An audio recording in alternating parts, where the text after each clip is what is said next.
And welcome everybody to another edition of the GSMC Sports Podcast brought to you by the GSMC Sports Network.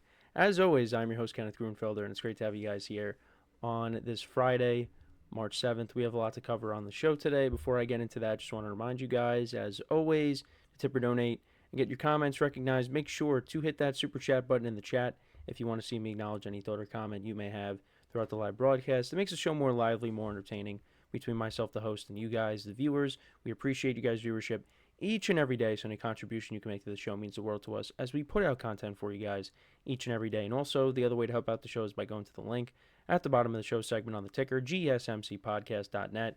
That is gsmcpodcast.net. So let's get into what we are going to discuss for today. So we are going to start off the show. We are going to talk about the Lakers-Knicks game from last night. It was a very entertaining game. Lakers winning 113 to 109. They now extend their winning streak to 8 straight games. We'll talk about that. We'll also talk about the Jalen Brunson injury as well. We'll talk about something that I was originally going to start out with, but then as I watched the Lakers-Knicks game, I'm like, no, this is what we're going to start with today. And we're going to talk about a couple of moves the Jacksonville Jaguars made. They traded Christian Kirk within the division, wide receiver, to the Houston Texans. And then we'll also talk about them cutting tight end Evan Ingram. So some changes there. We'll talk about, in the third segment, a couple of things regarding teams in the AFC North. So the Bengals, they have granted Trey Hendrickson permission to seek a trade. And then we'll also talk about the Browns once again restructuring Deshaun Watson's contract to clear up some cap space. We'll get into that. We'll also talk about the Dodgers putting a pause on Shohei Ohtani's rehab when it comes to pitching. So we'll get into that. And then in the final part of the show, I will continue my season overviews. And today we'll be talking about the Green Bay Packers. So let's get into the first topic, which is talking about the Lakers-Knicks game from last night. This was a very entertaining game. I missed the beginning of it, but I tuned in for pretty much 3/4 of the game, and it was very entertaining, especially towards the end, between the fourth quarter and overtime. It was just a lot of fun watching this game. And, in the beginning, the Lakers, they had the lead. The Knicks kind of took control of this game for most of it. But then the Lakers came back, and they pushed it into overtime, and they were able to get the win, 113 to 109. But the Knicks, they should have been able to hold on and win this game. And they definitely have been playing with a different kind of swagger since Mitchell Robinson has come back. And you got Karl Anthony Towns last night back. So the team was whole for this game. And OG Anunoby was hitting his threes. He had a good game last night. Jalen Brunson was unreal. And then unfortunately he got hurt. The Knicks looked good. But then you go on the other side and you see what the Lakers are doing lately with Luka and LeBron. And once again, those two guys had big performances last night. Got clutch shots from both of them late. And they were able to win the game. Now, looking at, towards the end of the game here, when we go into the fourth quarter, the Lakers were down, but, they battled back. They ended up tying the game. You got clutch threes from LeBron and also Gabe Vincent, too. Gabe Vincent had some big shots down the stretch there last night.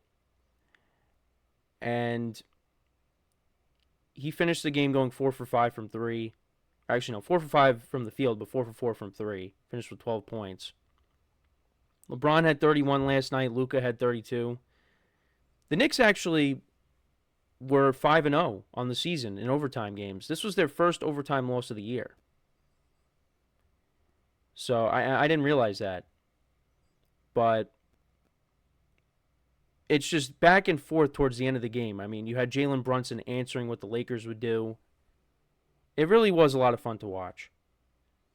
But when we get into overtime, Luka scores the first 5 points. He has that tough shot over Cat, the two-pointer, and then he just chucks up that 3. And, the Lakers went up by 5. But Brunson still kept them in it. And then unfortunately, he draws a foul, ends up getting hurt. He ends up stepping on Austin Reeves' foot, and he rolls his ankle, and it looked brutal on the replay. But it doesn't seem like it wasn't a fracture, but he is going to miss some time. And he still was able to make his 2 free throws, but after he made those 2 free throws, he was just standing at the free throw line. So they had to take him out of the game. And then the Knicks just could not get a shot off on, their last possession, or the second to last possession of the game. But OG Anunoby was able to pull off an and one, and it looked like maybe they were going to get within one. So, if they foul the Lakers, it's still a one-possession game if, Lakers make both free throws, which they did. LeBron ends up making both free throws. But OG Anunoby ends up missing the free throw. So they end up losing by 4, and Brunson ends up being hurt. Once Jalen Brunson got hurt and he left the game, the Lakers were definitely going to win. And now you look at the Knicks without Brunson, we'll see how long the timetable is for his return. But any kind of absence of Jalen Brunson is going to hurt this team. And right now they're third in the Eastern Conference. They're 3.5 games up on the Bucks. But that could change in a hurry if they lose Brunson. And like I said, he was great last night. 10 assists. He had 39 points. He's actually 1 for 7 from 3. Both teams did not shoot great from the three-point line. The Knicks actually, they went 10 of 43 from 3 last night. And then the Lakers, they weren't doing good either. I mean, they still finished 14 of 42. But towards the end of the game, they started hitting their threes. LeBron had the clutch 3, like I said, to tie the game. I believe it was to 96. Luka had some big threes, and I just mentioned Gabe Vincent too. And you got key contributions from Dalton Knecht off the bench. He had 11 points. He went 3 for 7 from 3. But yeah, both teams did not shoot well from the three-point line. I mean, the Knicks, like I said, 10 for 43. They shot 23%. And then you had the Lakers shooting 33% from 3. It's not good. But both teams were good shooting free throws. The Lakers out-rebound the Knicks. Lakers had more turnovers in the game, but they had more points off turnovers than the Knicks did. But they also disappointing last night, and I believe this was his first game back, and that was Karl Anthony Towns.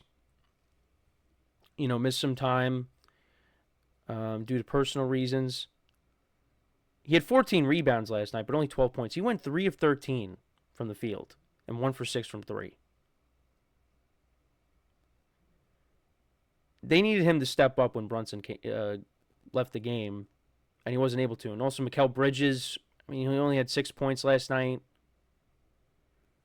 OG Anunoby, like I said, he made some threes. He actually only went 4 for 11 from 3, but he had 20 points.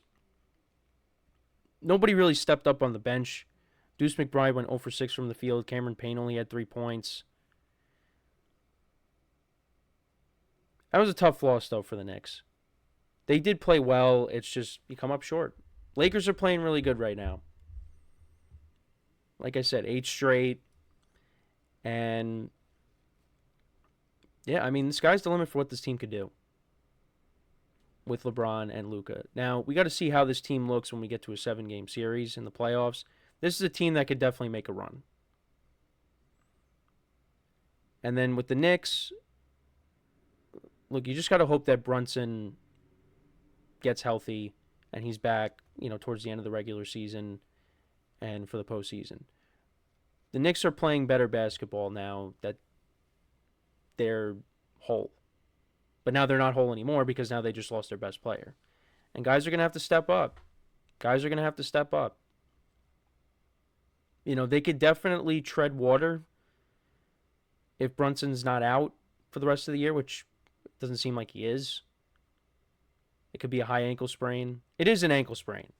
which, I mean, but if you watch the replay, you think to yourself, how did he not break it?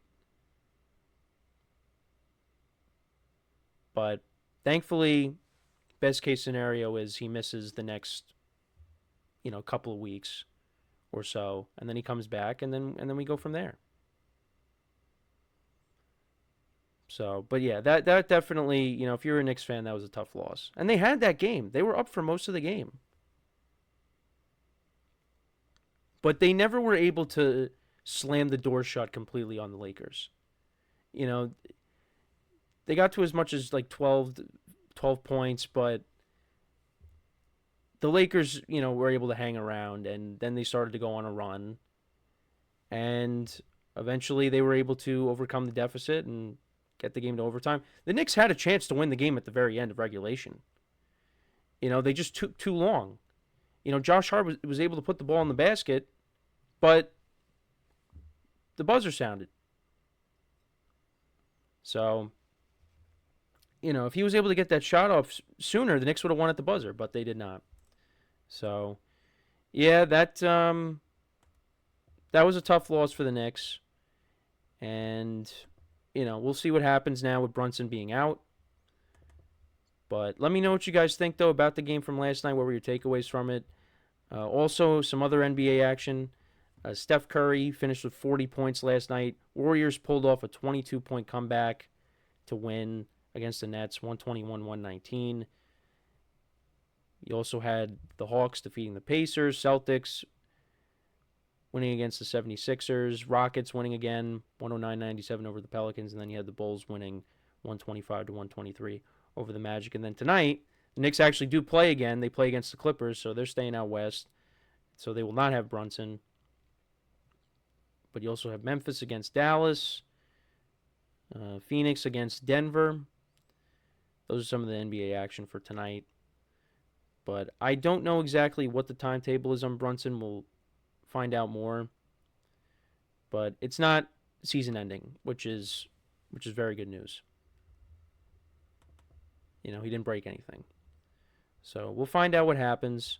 But let me know what you guys think about that game from last night. Very entertaining. Lakers win 113-109. They have now won 8 straight. So we are going to take our first break of the show now. And then when we come back, we will discuss some of the moves that the Jaguars made yesterday, trading Christian Kirk and releasing Evan Ingram. So we'll talk about that when we come back. So with that being said, stick around, and we'll be right back here on the GSMC Sports Podcast.